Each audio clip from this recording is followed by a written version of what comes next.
I thank you for answering that question, but if you could get back to the other question, which is, you know that a certain percentage of veterans are coming back with post-traumatic stress disorder. This is a population that you know is coming back. 32% of our National Guard.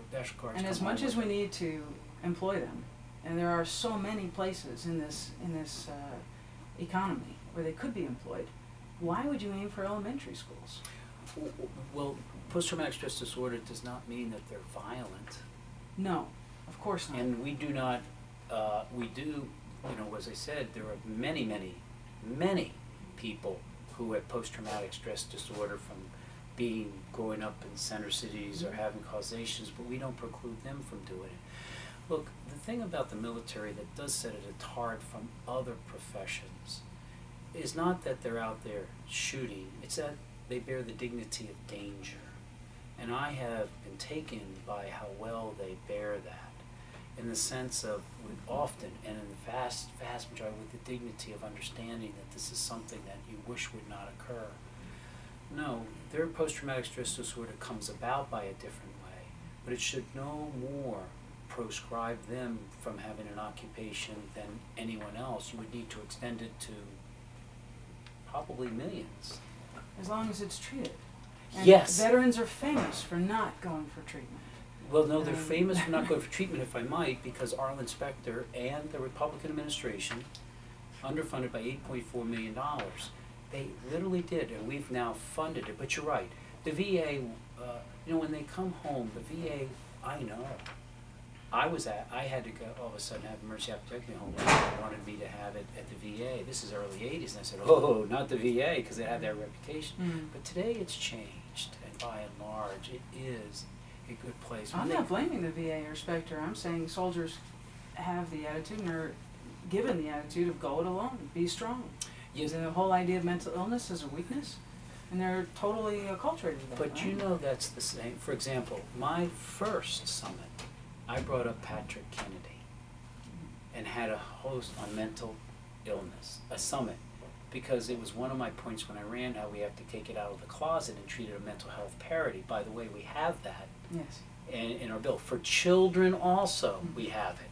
And so, in the health bill.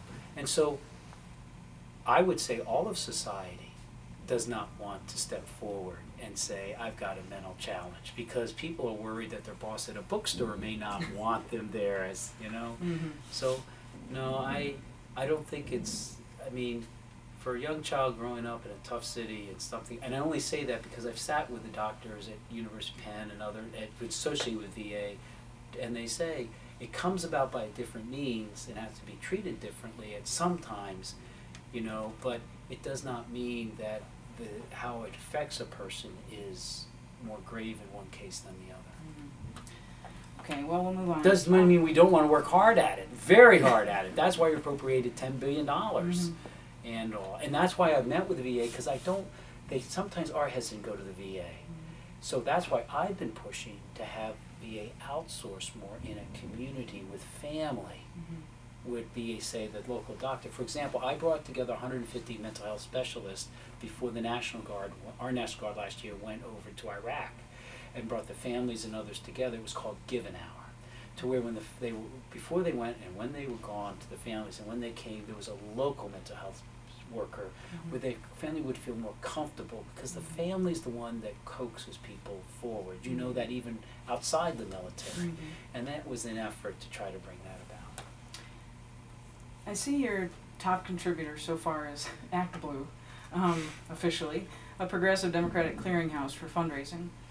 You've raised more than $500,000 through it, compared to Arlen Specter's $797. But he is still $10 million ahead of you in fundraising. Oh no, he's probably, I think we have around 5, he has around 9. So according to the last reports, he has around 12. But really, the last FEC was in 30, had 8.7, and we had 4.4. They haven't come since then. Okay, so it's 2 to 1, a little less than 2 to 1. Fair enough. Much better than Ed Rendell, who said, Joe's going to get killed. We're going to outraise him 2, 3, 4 times as much. Specter's top donors are lawyers and financiers, and yours are progressive Democrats and retirees, presumably a lot of veterans, I'll assume. Given the current political atmosphere, which side do you think has the advantage, and how can a candidate overcome that? Without a question, I have the advantage. Why? Everywhere I went on that 67 county tour in July to determine whether to get in or not, and even now, when I did 100 events in 9 days in 19 counties over those between 4 January, 9 days later, we're just beginning a whole another 4 days.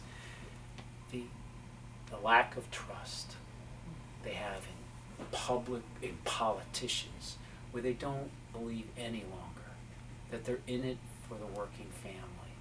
No, without a question, they know something has to change. They've lost trust that Washington do anything right, because someone like Arlen Specter would be more willing to switch his party. After 2,000 votes for President Bush, switch his position in public option, DOMA, card check, just to keep his job. How can they believe you're really in it for them? You know, when I joined the military, it was 1970, I went off to the Naval Academy. I'll never forget, that year the Gallup poll measures the military as 15 out of 15 in terms of public trust. What was the Vietnam War? When I left, we were number 1 at 78%, and I went to Congress. It was dead last, and it continues to be there. And what I think is most harmful is how then everyone understandably doesn't trust public servants. And so therefore, is that an advantage for me when the establishment says, Arlen, you ran that ship aground. In the Navy, they normally relieve you for cause when that happens, but come on over. We have nobody on the bench of principle. Why don't you show us how it could be done from our side? Mm-hmm. You think that sits well with people in the non-establishment? Mm-hmm. When the establishment says he's good enough for us, because I was hired from him by my first job as a DA at 65. We're not Bidenites, we're not Rendelites, we're Democrats. Mm-hmm. Democrats mean you stand for the principle of working people. And you know what? It means you're willing to lose your job for that. Does that mean you won't accept contributions from health insurance companies, large corporations? Well, they don't tend to give to me. But no, everybody knows when they contribute that I will give anybody access. Mm-hmm. I mean, I don't care if you don't give me anything. I sit down with those who don't agree with me on choice or other issues once a quarter to listen and talk. But look, I'm lucky. I've done everything I wanted to by the time I was in 1986. I just wanted to command a ship at sea. 3rd grade, that's what I decided to do, follow his footsteps my father. This is payback when my daughter had brain cancer. And 4 years old, the first brain operation, Walter Reed, they said 3 to 9 months. Man, she's here today because of this nation. And I just wanted to get into Congress and pay back, and we did that. My district was 55% Republican, as I mentioned, 33% Democrat. We had to spend $3.5 million. You know what we spent on the second one? Nothing except put out yard signs. Why? Because they felt we wouldn't portray the trust. Do they always agree with me? No. I'm running here because I was asked by the senators of the Democratic Senatorial Campaign last February when Arlen was a Republican. And it's a big state. But they kept pushing, and on 2 April, in a meeting at DSCC that I was asked to come back to, I agreed. So weeks later, Arlen became a Democrat. My concern is, how could we, when he voted so wrongly with Rick Santorum, Pat Toomey, George Bush, how could we believe that that's the right way we need to go in the future? More than that, we shouldn't fall on our sword for him in a general election. That's why I'm running, because I think this president needs a strong ally down in the Senate. Thank you. Thank you. Congressman Joe Sestak was in Center County to speak at Penn State University January 14th. Listeners and readers can learn more about the 2 candidates for U.S. Senate at joesestak.com and specter2010.com. Thank you again, Congressman. It's been a pleasure.